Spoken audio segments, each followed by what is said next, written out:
السلام علیکم ورحمۃ اللہ وبرکاتہ۔ وعلیکم السلام اعوذ باللہ من الشیطان الرجیم، ورحمۃ اللہ۔ بسم اللہ الرحمن الرحیم، نحمدہ ونصلی علی رسولہ الکریم وآلہ الطیبین الطاہرین المعصومین۔ امام مہدی علیہ السلام کا موضوع ایسا نہیں کہ آج کوئی نیا ہو، ہم اس سے پہلے بھی بتا چکے ہو۔ اس سے پہلے والے درس میں بتایا ہم نے کہ تمام آسمانی کتابوں میں یہ ذکر موجود ہے، اور اس کے علاوہ دنیا کے جتنے مذاہب ہیں، ہر مذہب کے ماننے والوں کا عقیدہ یہ ہے کہ جب دنیا ظلم و جور سے بھر جائے گی تو ایک انسان ایسا سامنے آئے گا، ایک شخص ایسا آئے گا کہ جو ظلم و جور کا خاتمہ کرے گا اور نظام عدل قائم کرے گا، پرچم عدل و انصاف لہرائے گا۔ لیکن زمانے میں اور ہم میں فرق ہے، ہمارے ماننے میں اور دنیا کے ماننے میں فرق ہے، اور یہی وجہ ہے کہ عقیدہ مہدویت تنہا یہ ہمارا عقیدہ ہو کر کے رہ گیا ہے، اگرچہ عقیدہ سب کا ہے کہ ایک ہدایت کرنے والا آخر میں آئے گا۔ یعنی جتنی آسمانی کتابیں ہیں، جتنے مذاہب ہیں، سب اس بات کے قائل ہیں، لیکن سب کے ماننے میں اور ہمارے ماننے میں فرق ہے۔ مثلاً اوروں نے جو مانا ہے، تو پہلی بات تو یہ ہے کہ اکثریت نے یہ نہیں تسلیم کیا ہے کہ جو وہ آئے گا وہ کون ہے، جو آئے گا وہ کون ہے، یہ نہیں مانا ہے۔ اس کے بعد مسلمانوں نے البتہ چونکہ پیغمبر اسلام صلی اللہ علیہ وآلہ وسلم اتنی تفصیل سے بتا گئے تھے کہ اسے لاکھ عداوت اور دشمنی کے باوجود مورخین چھپانے میں کامیاب نہ ہو سکے، تو وہ مجبور ہیں وہی لکھنے پر۔ چنانچہ سوائق محرقہ وغیرہ جو ان کی کتابیں ہیں، ان میں باقاعدہ 12 امام علیہ السلام سے متعلق تفصیلی روایات موجود ہیں، اور ہمارے ہاں تو خیر بہرحال جتنی کتابیں سب جگہ موجود ہیں، ان کے ہاں بھی احادیثی کتابوں میں 12 امام کا ٹھیک وہی نام، وہی کنیت، وہی لقب جس کا ہم انتظار کر رہے ہیں، اس تفصیل کے ساتھ بھی ملتا ہے۔ تو اب ایک فرق یہ ہے کہ یہ اتنا سب کچھ مان لینے کے بعد خلاف عقل بالکل بات جو ہو جاتی ہے وہ یہ کہ بقیہ اور مسلمانوں کا یہ کہنا ہے کہ وہ ابھی پیدا نہیں ہوئے ہیں بلکہ پیدا ہوں گے، اور ہمارا عقیدہ یہ ہے کہ وہ پیدا ہو چکے ہیں۔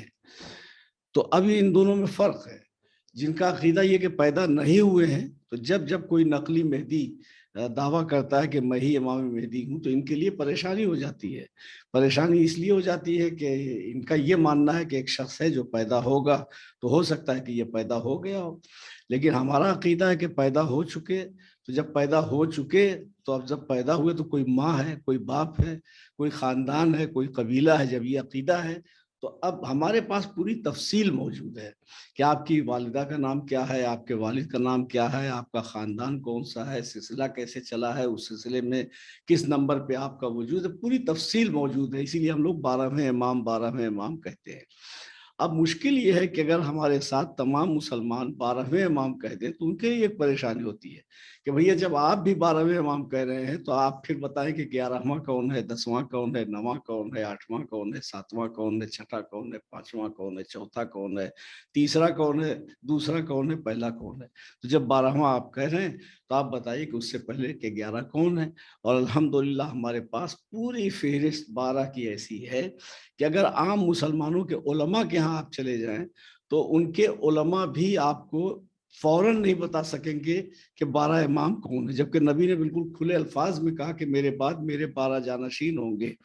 لیکن دوسرے مسلمان طبقوں میں ان کے علماء بھی ایک اتفاق کے ساتھ نہیں کہہ سکتے کہ وہ 12 امام کون ہے۔ لیکن الحمدللہ ہمارے ہاں کسی بچے کو سوتے ہوئے بازو ہلا کر کے جگا دیجئے اور اسے پوچھئے امام کتنے، وہ کہے گا 12۔ اور اس کے بعد اگر ماؤں نے تربیت کی ہے، سکھایا ہے، تو ان بچوں سے آپ پوچھ لیجئے، پہلے امام سے لے کے آخری امام تک کا نام جتنے بچے ہیں سب بتائیں گے، جتنے جوان ہیں سب بتائیں گے، جتنے بوڑھے ہیں سب بتائیں گے۔ تو ہمارے ہاں کوئی اختلاف نہیں ہے۔ 12 امام چونکہ رسول نام بنام کنیت القاب کے ساتھ بتا کر گئے ہیں۔ اب کچھ اعتراضات، یعنی ولادت کے سلسلے میں تو یہ مسئلہ حل ہو گیا کہ اکثر مسلمانوں کا عقیدہ ہے کہ ولادت نہیں ہوئی، پیدا ہوں گے۔ ہمارا عقیدہ ہے کہ پیدا ہو چکے۔ اب اس سے الگ ہٹ کر کے ایک فرق اور بھی ہے، اس فرق کو بہت غور سے آپ سن لیں۔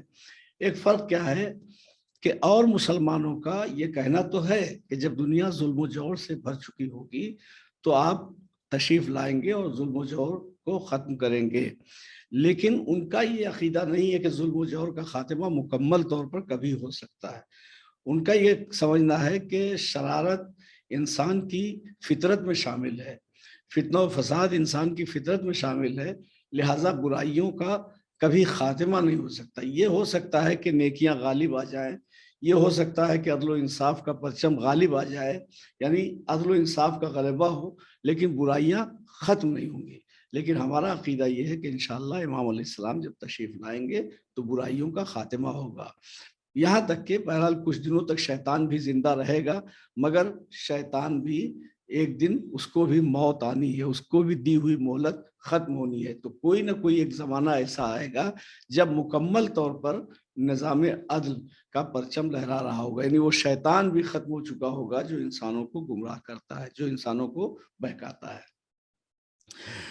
اس کے بعد اب ایک سوال کیا بلکہ کئی سوال پیدا ہوتے ہیں کہ اچھا ٹھیک ہے، تو آخر امام آپ کے اگر ہیں تو غائب کیوں ہیں؟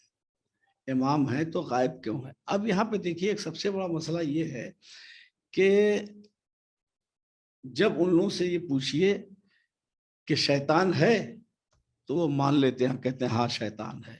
تو سوال یہ پیدا ہوتا ہے کہ جب شیطان ہے تو وہ غائب کیوں ہے؟ اللہ نے اسے غائب کیوں رکھا؟ تو ایک تو سب سے بڑا فائدہ یہ ہے کہ محشر میں، قیامت میں جب ہم لوگ پہنچیں گے تو وہاں ایک عجب منظر ہوگا۔ منظر یہ ہوگا کہ دوزخ میں جانے والے زیادہ ہوں گے اور جنت میں جانے والے کم ہوں گے۔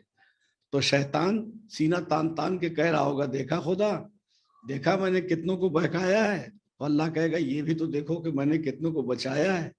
تو شیطان یہ عذر پیش کر سکتا تھا کہ پروردگار تیرے بچانے میں اور میرے گمراہ کرنے میں فرق تھا۔ تو آواز آئے گی کہ کیا فرق تھا؟ تو وہ کہے گا کہ پروردگار تیرے نمائندے جن لوگوں کو تو نے رسول، نبی، امام بنا کر بھیجا، وہ نگاہوں کے سامنے رہ کر بچا رہے تھے، میں نگاہوں سے پوشیدہ رہ کر کے گمراہ کر رہا تھا۔ تو معاملہ برابر کا نہیں ہے۔ تیرے جتنے نبی رسول امام تھے یہ سب سامنے آ کر کے بندوں کے سامنے کھڑے ہو کر کے برائیوں سے روک رہے تھے، اور میں کسی کے سامنے نہیں آیا اور سب کو گمراہ کر رہا تھا۔ تو میں نے چھپ کر کے گمراہ کیا ہے اور تیرے بندوں نے نظر کے سامنے رہ کر بچایا ہے۔ اللہ نے کہا ابلیس تجھے یہ عذر کا موقع بھی نہیں دوں گا، اور اپنے ایک آخری نمائندے کو پردے غیب میں رکھ کر کے یہ بتا دوں گا کہ جیسے چھپ کر تو گمراہ کر سکتا ہے، ویسے ہی پردے غیب میں رہ کر میرا نمائندہ بندوں کو برائیوں سے بچا بھی سکتا ہے۔ چنانچہ ہمارے امام پردے غیب میں رہ کر ہماری زندگی کی حفاظت کر رہے ہیں، اور بہرحال ایک سلسلہ ہے جو دین کی ہدایت کا آپ ہی کے لطف و کرم کی وجہ سے قائم ہے۔ تو بہرحال اب سوال یہ پیدا ہوتا ہے کہ یہ جو الجھانے کے لیے یہ سوال سب پیدا کیے جا رہے ہیں کہ اتنے دن زندہ کیسے رہ سکتے ہیں، اتنی لمبی عمر کیسے ہو سکتی ہے، یہ سب آگے سوال آپ کے سامنے آئیں گے۔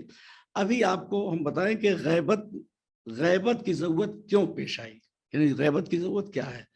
تو دیکھیے خود شاہ محدث دہلوی نے کتاب لکھی ہے سر الشہادتین، اس میں انہوں نے تحریر کیا ہے کہ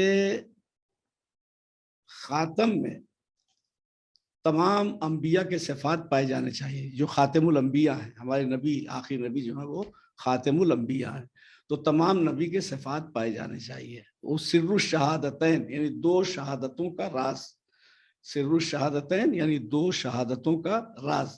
اب وہ دو شہادتیں کیا ہیں؟ امام حسن امام حسین علیہ السلام کی شہادت، تو دو شہادتوں کا راز۔ اب انہوں نے دو شہادتوں کا راز یوں بیان کیا، اس پر سے پردہ یوں اٹھایا ہے کہ رسول چونکہ خاتم الانبیاء تھے، اگر وہ دشمنوں کے ہاتھوں سے قتل ہو جاتے، شہید ہو جاتے، تو اسلام خطرے میں پڑ جاتا، اس لیے کہ اب ان کے بعد کوئی نبی آنے والا نہیں تھا، اس لیے اللہ نے شہادت کا درجہ انہیں نہیں دیا۔ لیکن اگر نہ شہید ہوں تو تمام انبیاء کے صفات پائے جانے چاہیے، اور کچھ نبی ایسے ہیں جو قتل کیے گئے، جو شہید کیے گئے، تو کچھ نبی ایسے ہیں جو شہید کیے گئے۔ اب اس کے بعد وہ کہتے ہیں کہ شہادت کی دو قسمیں ہیں، ایک شہادت جلی، ایک شہادت خفی، یعنی ایک زہر کے ذریعے شہادت، ایک تلوار کے ذریعے شہادت۔ زہر کے ذریعے چھپی ہوئی شہادت، پوشیدہ طور پر شہادت، اور تلوار کے ذریعے اعلانیہ کھلم کھلا شہادت۔ تو اب کہہ رہے ہیں کہ ایک تو شہادت کی دو قسمیں ہیں، تو دونوں طریقوں سے شہید نہیں ہو سکتے تھے، تو اللہ نے کیا کیا کہ شہادت کی دونوں قسموں کو رسول کے دونوں نواسوں میں منتقل کر دیا، یعنی زہر والی شہادت کا وارث امام حسن کو بنایا، اور تلوار والی شہادت کا وارث امام حسین کو بنایا۔ تو یہ فضیلت جو رسول کو مصلحت خدا کی وجہ سے نہیں ملی، اسے اپنے نواسوں میں جو یہ سلسلہ آگے بڑھا اس میں خدا نے منتقل کر دیا، حسن اور حسین میں۔ تو اب سوال یہ پیدا ہوتا ہے کہ اگر خاتم الانبیاء میں تمام انبیاء کے صفات پائے جانے چاہیے، اس لیے شہادت کو اللہ نے حسن اور حسین میں منتقل کر دیا، تو ایک بات تو کھلی ہوئی ہے کہ اب اگر مسئلہ یہ ہے تو بالکل کھلی بات یہ ہے کہ امام حسن کی شہادت بھی رسول کی شہادت ہے، اور امام حسین کی شہادت بھی رسول کی شہادت ہے۔ اور جب بات یہاں تک پہنچ گئی تو بات یہ بھی سامنے آئے گی کہ اب حسن کا قاتل بھی رسول کا قاتل ہے، اور حسین کا قاتل بھی رسول کا قاتل ہے، مگر اس بات پہ انہوں نے روشنی نہیں ڈالی، اس لیے کہ معاملہ اپنی ذات تک پہنچ رہا تھا۔ بہرحال لیکن ایک دوسرا سوال یہاں الگ ہٹ کے ہمارا ہے کہ چلیے ٹھیک ہے، بہت سے انبیاء شہید ہوئے اور نبی کو شہادت نہیں ملی، اگرچہ ہمارا عقیدہ یہ نہیں ہے، ہم شاہ عبدالعزیز محدث دہلوی کا عقیدہ پیش کر رہے ہیں، ہمارا عقیدہ تو یہ ہے کہ نبی کو شہادت ملی، اور ہم یہ بھی نہیں مانتے کہ تلوار اور زہر کی شہادت ایک ساتھ کسی کو نہیں مل سکتی، اس لیے کہ ہم نے دیکھا کہ مولا علی کی شہادت میں تلوار بھی شامل ہے، زہر بھی شامل ہے، یعنی جو تلوار علی کے سر پر پڑی تھی وہ زہر میں بجھی ہوئی تھی، تو گویا زہر بھی شامل ہے علی کی شہادت میں اور تلوار بھی شامل ہے۔ لیکن یہ ہم عقیدہ شاہ عبدالعزیز محدث دہلوی کا جو انہوں نے سر الشہادتین میں بیان کیا ہے وہ ہم عرض کر رہے ہیں کہ شہادت امام حسن امام حسین میں منتقل کر دی۔ تو اب ایک سوال یہ پیدا ہوتا ہے کہ جیسے بعض نبی شہید ہوئے تو رسول کی شہادت آگے نسل میں منتقل کر دی گئی، تو بعض انبیاء، اب یہ بہت اہم سوال ہے کہ بعض انبیاء زندہ بھی تو ہیں، حضرت خضر زندہ ہیں، حضرت الیاس زندہ ہیں، حضرت عیسیٰ زندہ ہیں، حضرت ادریس زندہ ہیں، تو آپ بتائیے کہ بعض انبیاء بھی زندہ ہیں۔ چلیے جناب خضر کے متعلق روایتوں میں اختلاف ہے، لیکن جناب عیسیٰ کو تو سب نبی مانتے ہیں اور اولو العزم پیغمبر مانتے ہیں، تو حضرت عیسیٰ زندہ ہیں۔ تو اگر نبی کی وفات ہو گئی تو تمام انبیاء کے صفات کہاں آخری نبی میں آئے، اس لیے کہ بعض انبیاء زندہ ہیں اور ہمارا نبی اس دنیا سے رخصت ہو گیا، تو تمام انبیاء کے صفات، تو یہ ماننا پڑے گا کہ جس طریقے سے شہادت کو نسل رسول میں منتقل کر دیا گیا، ویسے ہی طول حیات کو بھی اللہ نے نسل رسول میں منتقل کر دیا، اور آخری وارث پیغمبر اسلام کا پردہ غیب میں گویا زندہ ہے، اور یہ زندگی بڑھا دی گئی نسل کی طرف، منتقل کر دی گئی نسل کی طرف۔ تو یہ تو ایک سوال تھا جو انہی کے عقیدے کے مطابق جواب دیا گیا، ورنہ غور کرنے کی بات یہ ہے کہ پروردگار عالم نے تمام انبیاء کے صفات پیغمبر اسلام میں جمع کر دیے، یہ بالکل صحیح ہے کہ تمام انبیاء کے صفات پیغمبر اسلام میں جمع کر دیے گئے، اور اس دنیا سے رخصت ہونا بھی نبی کا لازمی تھا، مصلحت پروردگار کہنے مطابق تھا، لہٰذا پروردگار عالم نے امامت کا ایک سلسلہ رکھا، جانشینی کا ایک سلسلہ رکھا، اور اس کے بعد یہاں تک کہ 11 اماموں کے بعد آخری امام کو پروردگار عالم نے پردہ غیب میں محفوظ کر دیا۔ اب یہ کمالات جو آپ کے 12 جانشین تھے، تمام انبیاء کے صفات آخری نبی میں، آخری نبی کے صفات اور تمام انبیاء کے صفات ائمہ میں منتقل ہوتے رہے، یہاں تک کہ امام مہدی تک یہ تمام صفات پہنچے، اور اس وقت کا بادشاہ جو امام کی ولادت کے موقع پر موجود تھا وہ امام مہدی کو قتل کرنا چاہتا تھا. امام حسن عسکری علیہ السلام کی شہادت کے بعد بھی امام مہدی کو قتل کرنے کی پوری طاقت اور پوری کوشش صرف ہوئی ہے. لیکن اگر وہ قتل ہو جاتے تو دنیا سے تمام انبیاء اور اوصیاء کا نام و نشان مٹ جاتا. اور چونکہ انہی انبیاء نے اللہ کے نام کو ہمارے سامنے پیش کیا، لہذا اللہ کا نام لینے والا بھی کوئی نہ رہتا. اس لیے ضروری تھا کہ ایک ایسی ہستی کو محفوظ رکھا جائے جو تمام انبیاء کے صفات و کمالات کی آئینہ دار ہو.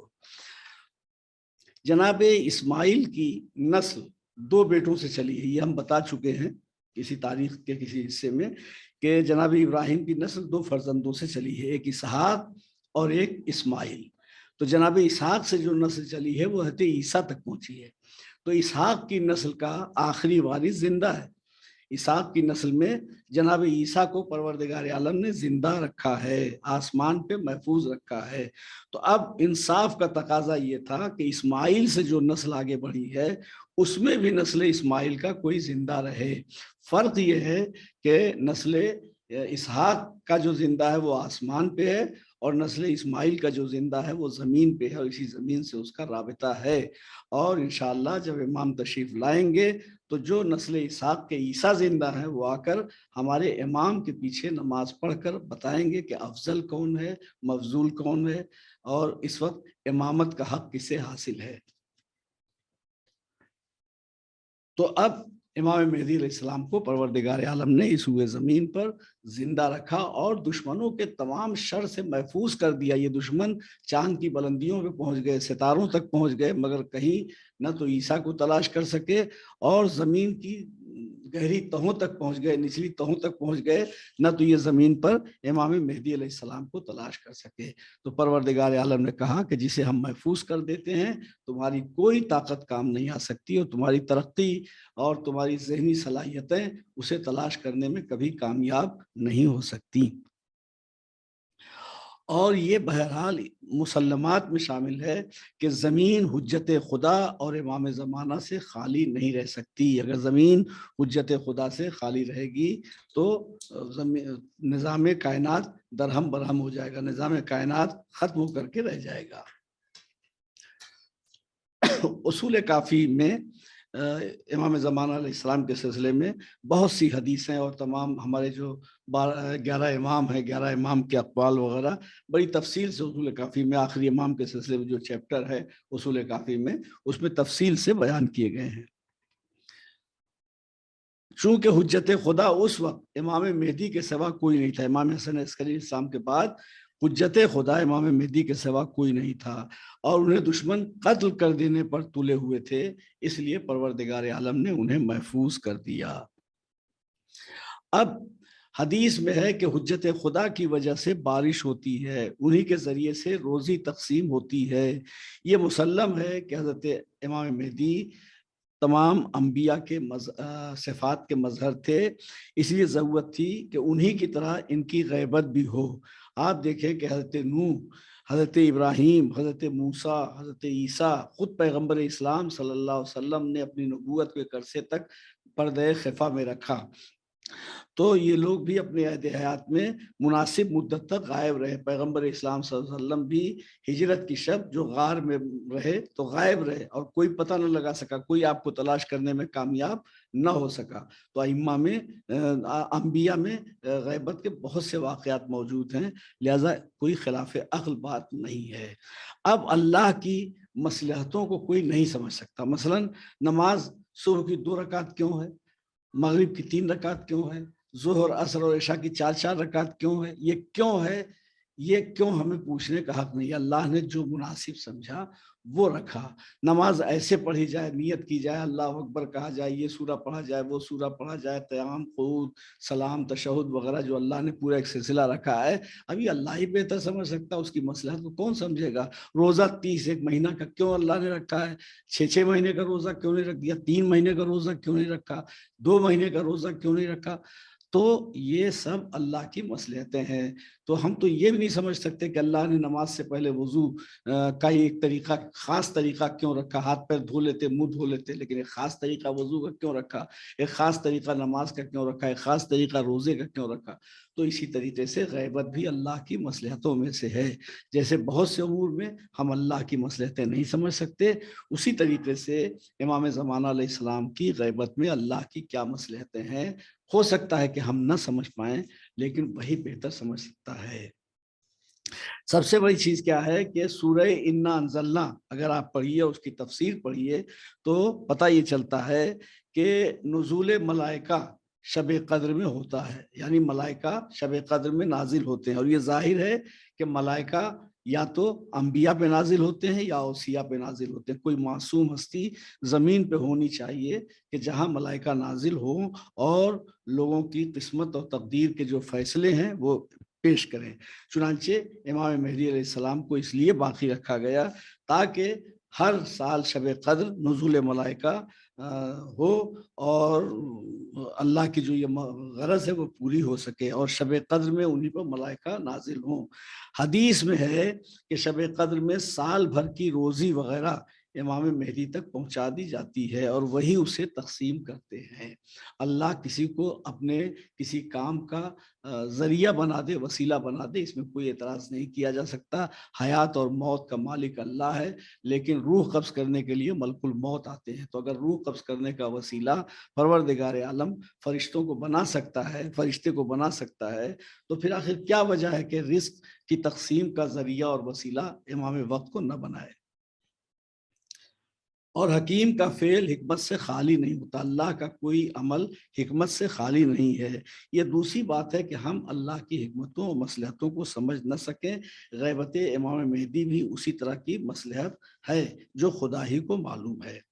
امام جعفر صادق علیہ السلام فرماتے ہیں کہ امام مہدی کو اس لیے غائب کیا جائے گا تاکہ، یہ دیکھیے بہت اہم بات ہے، امام جعفر صادق علیہ السلام فرماتے ہیں کہ امام مہدی کو اس لیے غائب کیا جائے گا تاکہ خداوند عالم اپنی ساری مخلوقات کا امتحان لے کہ نیک بندے کون ہیں اور باطل پر بندے کون ہیں۔ غیبت امام میں اپنے ایمان پہ ثابت قدم کون رہتے ہیں اور اپنے ایمان سے ہٹ کون لوگ جاتے ہیں۔ تو یہ گویا غیبت امام اہل ایمان کے لیے امتحان ہے۔ جو لوگ گمراہ ہیں، جنہوں نے مانا ہی نہیں امام کو، ان کی تو بات ہی نہیں، ان کا تو فیصلہ ہو چکا، لیکن جنہوں نے 12ویں امام تک آ کر کے مان لیا ہے، یہ امتحان ان کے لیے ہے کہ غیبت کے زمانے میں کون اپنے کو ثابت قدم رکھنے میں کامیاب ہو سکتا ہے۔